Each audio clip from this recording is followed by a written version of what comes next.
Welcome the Living, Learning, and Working Corporation's presentation of the Econo Bike.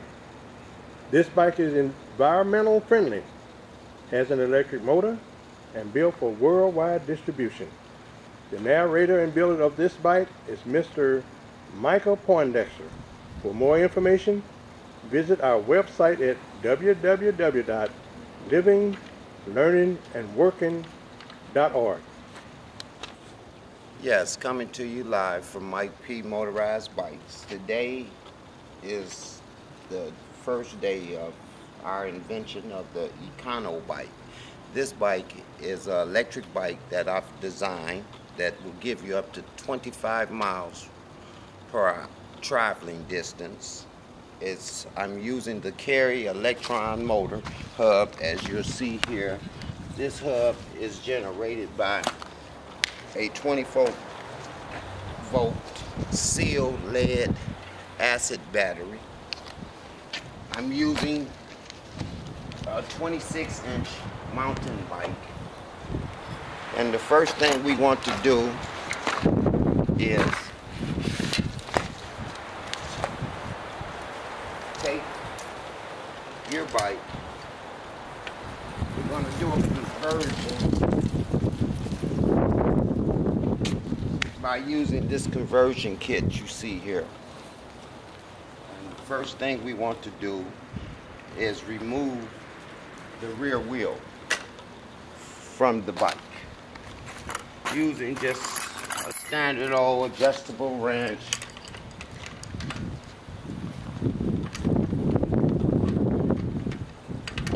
You want to loosen your back wheels, remove your rear regular 26-inch back rim.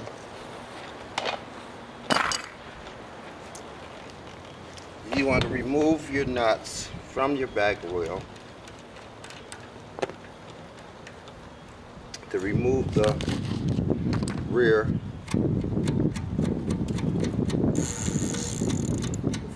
flywheel. This flywheel is easy to remove by using this rear splitter. It removes the rear hub by simply turning. As you can see, the hub comes right off. You take your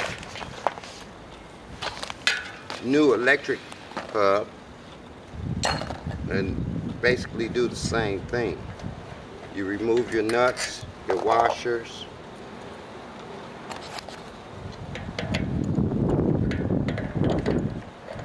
you slide the hub up on the threads like so.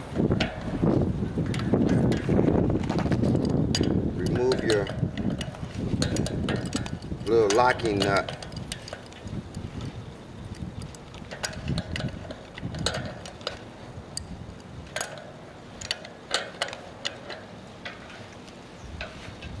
By simply removing your locking nut like so.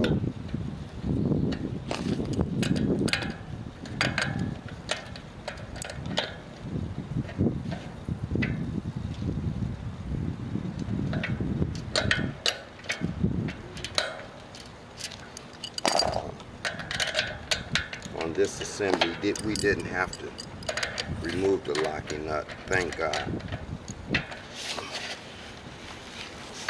You lock your hub, your flywheel in place.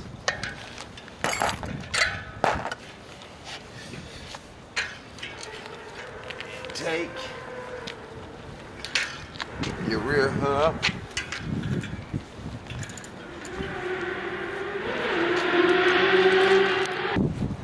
So after removal of the rear flywheel hub, you want to transfer your rear flywheel hub from your used rim over to your new hub, your electronic motorized hub.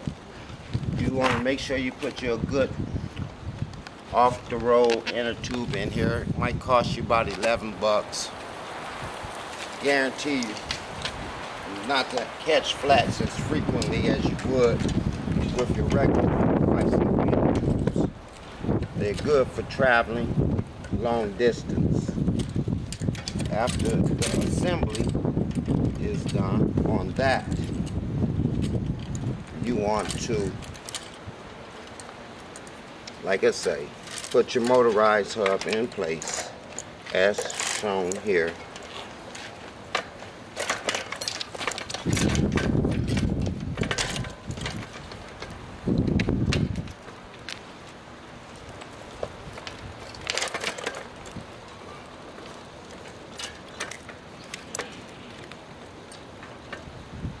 You might want to come on the other side, you can get a better shot of the hub.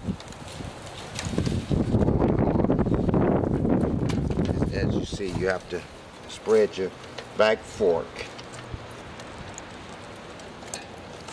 over the rear here. Your rear sprocket. Slide it up. Might have to work with it a little bit. Okay, now that we have the rear hub in place, what we want to do is place our washers on both sides so that they lock in place on the outer side of the rim. You tighten up your bike nuts. Make sure your back wheel is good and straight. You can kind of eye it up so that you can see that your wheel is running freely like that. Once you have done that installation, like I say, you want to use a standard old adjustable wrench and lock your nuts in place. You want to make sure your nuts are in place. That way everything stays right where you have it set before you actually mount your motor down and in place. This motor is designed by Carry Electrons. It's a 24 volt motor putting out 470 RPMs with an output of 450 watts. Next, you want to assemble your motor mounts. Your motor mounts are these two little braces you see here.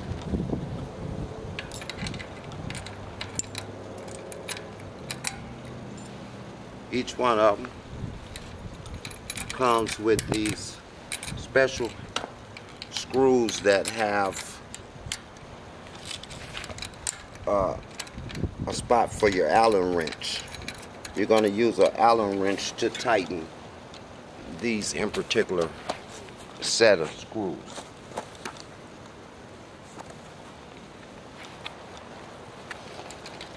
The assembly goes down on this side here. You can get a better shot of the screws being used with the Allen wrench.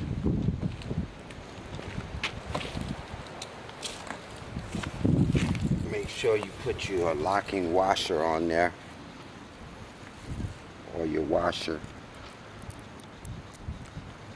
These are your back motor mounts that you'll be using Allen wrench to tighten and put in place for the tightening of your rear motor mount. This very simple bike to put together. It's very fun to ride. There you have your locking nuts, locking screws in place. As you see here, there's a groove here that allows you to slide either forward or backwards as needed to secure your motor. Once you've done that, you want to,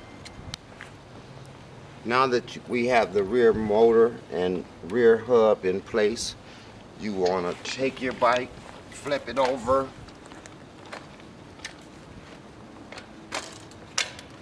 and you have what is called the rear rack.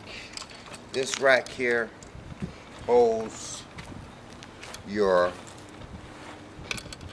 battery pack in place. You have two arms here that you want to set in place with these little nubs here facing outward. You do that installation by simply taking these two screws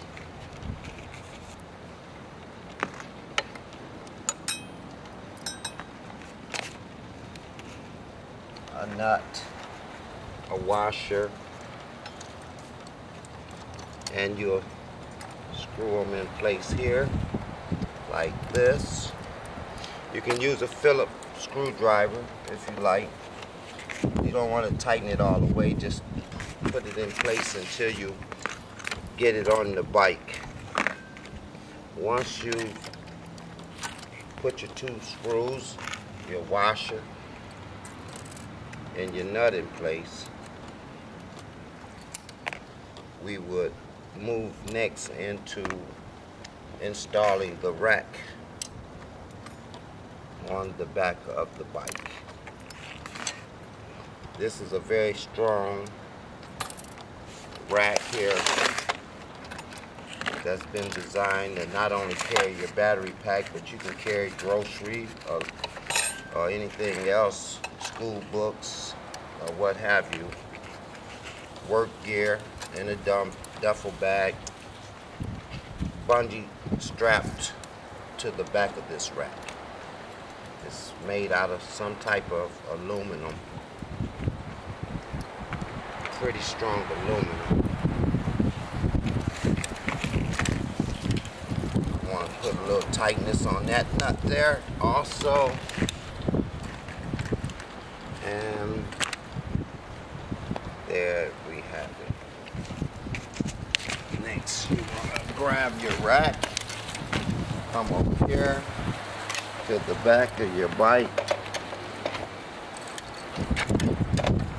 On the lower end, you will find that you have these screws that comes on most of your bikes, most of your mountain bikes. These screws here, now that we have the rear motor and rear hub in place, you want to take your bike, flip it over,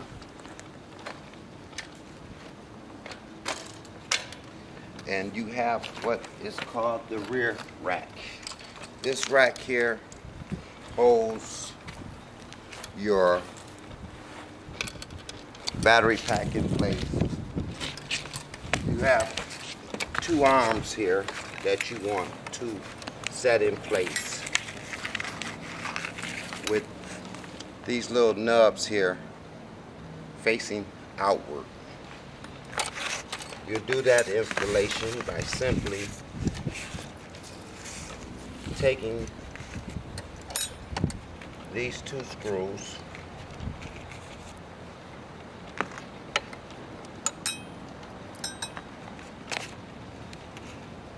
a nut, a washer,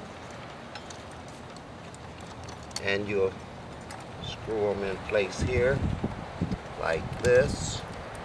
You can use a Phillips screwdriver if you like. You don't want to tighten it all the way, just put it in place until you get it on the bike.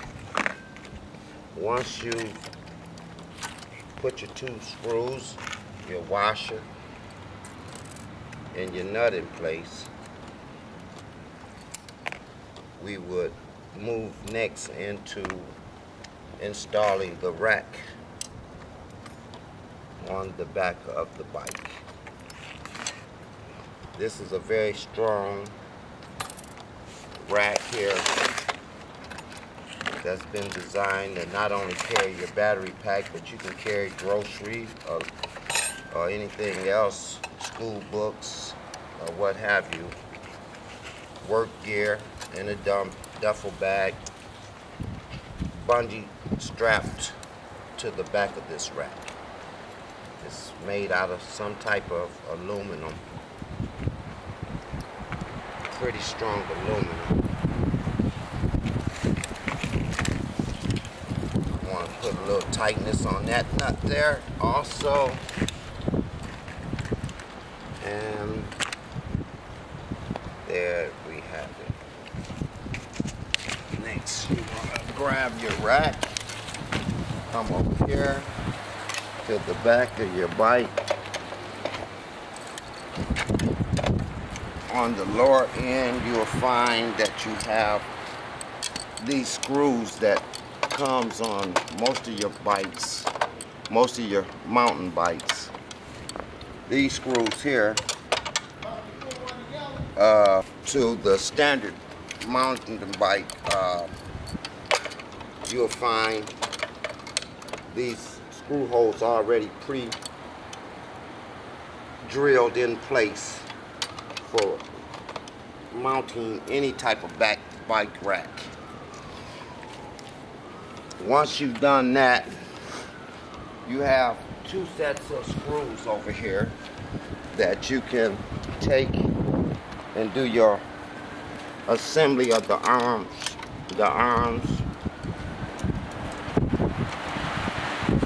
Sometimes you might have to use a pair of pliers or a set of needle noses to squeeze the clamps in,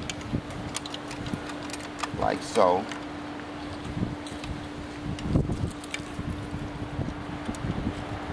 Just set your clamps in place.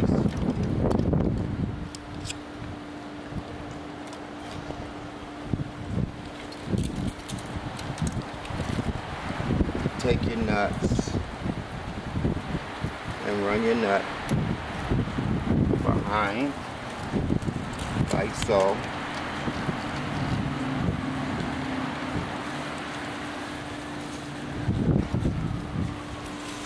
On the other side, you want to do the same thing.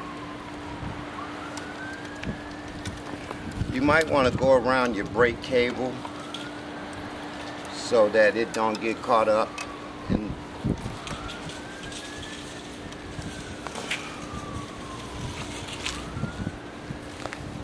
using the same needle noses again to make a squeeze on your clamp. This is a very simple assembly. I recommend that you just take your time, follow your instructions,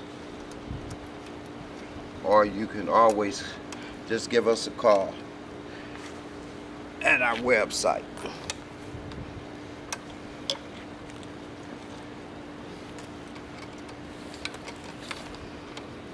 There you have it. As you see, it's very easy once you're using the right set of tools, such as needle nose, Phillips screwdriver, standard adjustable wrench. Okay, once you have your brace in place, back here on the back of your rack, you'll find a little compartment. This compartment here contains your wiring that connects to your front throttle, as well as your battery pack. There's 4 screws here. This compartment is hidden. It's protected against rain or what have you. You'll find there's an on and off button in the back of your rack here for once you connect your battery pack up.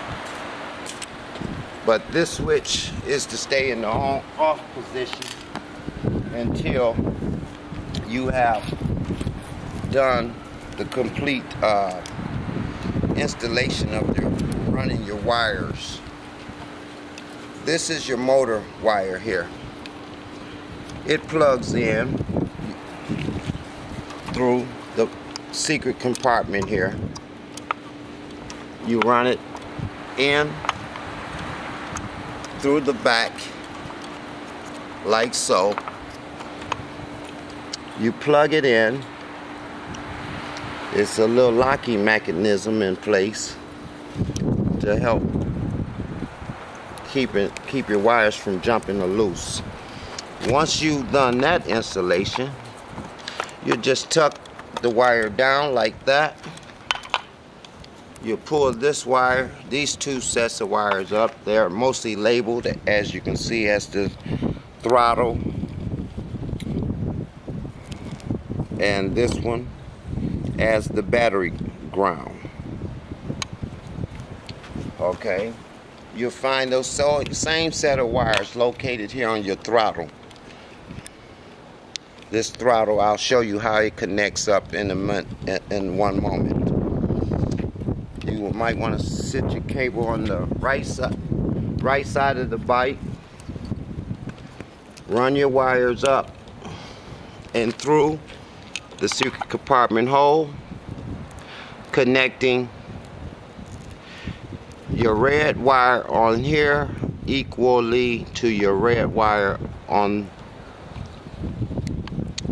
the wire side hidden in the secret compartment. Your next set of wires are a gray and orange set of wires matched up against a blue and brown wire. This setup you don't have to worry about because the electric clamps here are not going to allow it to plug in except one way. Once you've done that installation, you just simply tuck, no need to tape anything, just simply tuck your wires down, replace your secret hatch door, and rescrew your screws in place. As you see, there's an arrow back here that shows you which way your panel should be installed.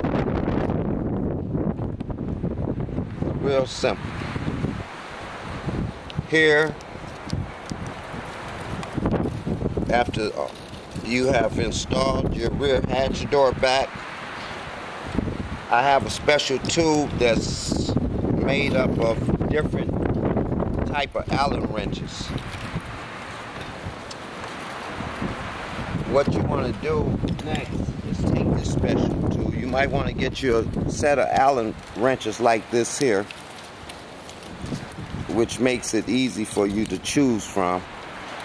Here you go up under your front handlebar handle, and you want to locate that Allen wrench that works to loosen your gear throttle. Once you remove your gear throttle, you might want to take a pair of channel locks and twist on this handle here. You can always replace your handles if you find that you had to damage them. Most of the time it's good to replace them anyway. I can use a knife or a set of cutters to remove this old handle here.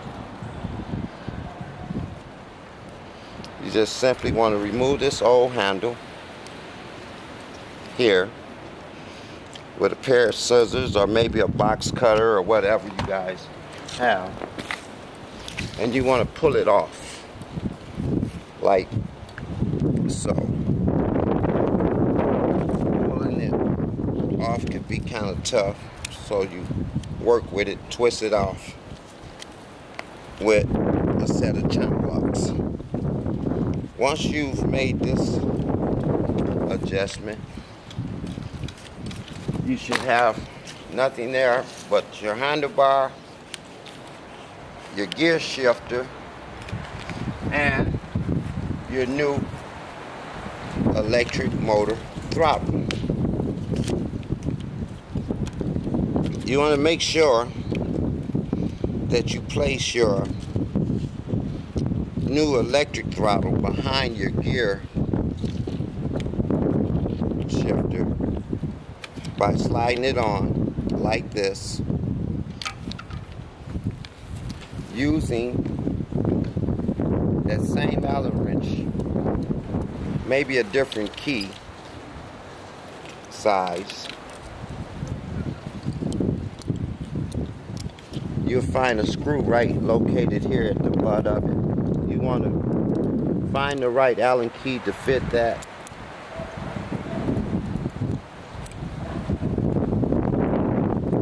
Once you found it, you want to simply take it, screw it as tight as you can get it without breaking your Allen key,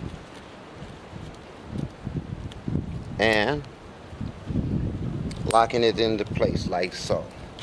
There is your throttle. I'm going to move it over just a notch because I want to leave room for hand space and for your new hand handle to go back in place. Once you've done that, you're basically complete. And you might want to take your zip ties that comes in your kit, like this here, a set of needle noses, and you want to start to feed these wires back up into your box here.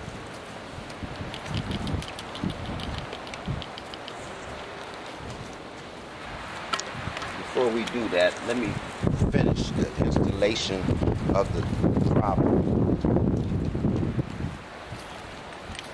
You slide your throttle back in place here, your handlebar throttle, and you tighten it down as like so. Once all this has been installed,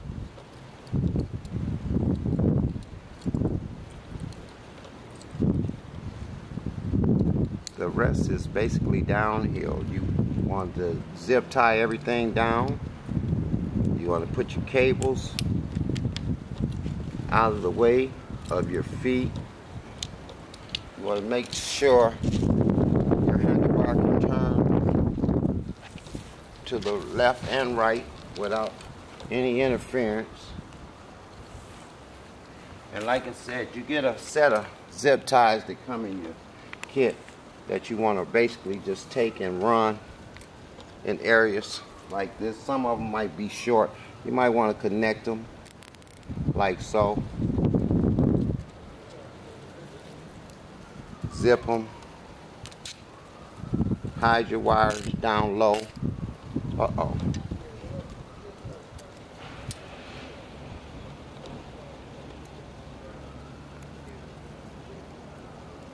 We're going to zip them like so. We're going to draw them in. Take a pair of scissors, maybe cut off the excess so it'll look neat.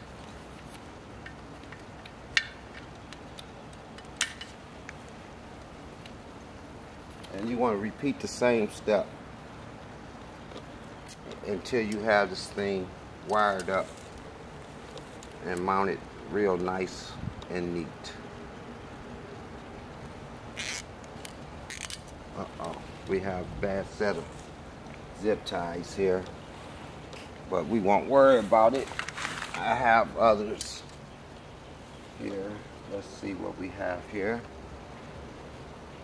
So we'll put a zip tie back here.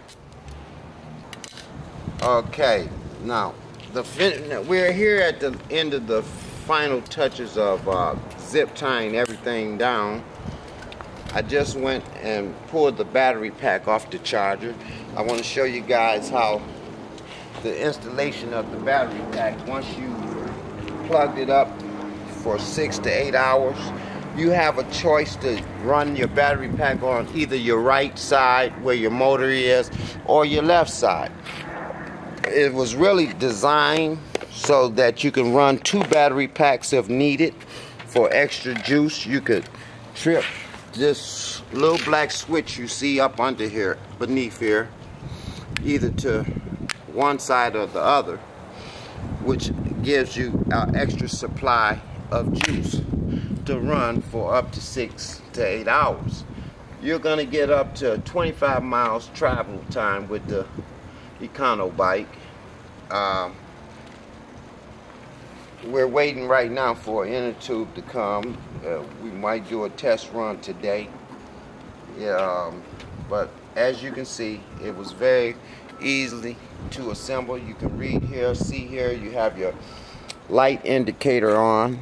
It's reading in the high by, that's a full charge we got going there. And once you've installed your battery pack, you want to trip your switch to the on position here, and you want to reach up here and you want to give it a spin. There you have it. There you have your Econo Bike fully charged, running. Very simple build, straight from Mike P Motorized Bikes and living, learning, working Inc. Okay, folks, and here we have the final build of the Econo Bike, built and designed by Living, Learning, Working Inc. and Mike Poindexter, who runs Mike P Motorized Bikes. Here below you have a switch that we're going to turn on after charging the battery up. I'm going to take it on a test run and just show you what we're working with here. And this is test run number 1.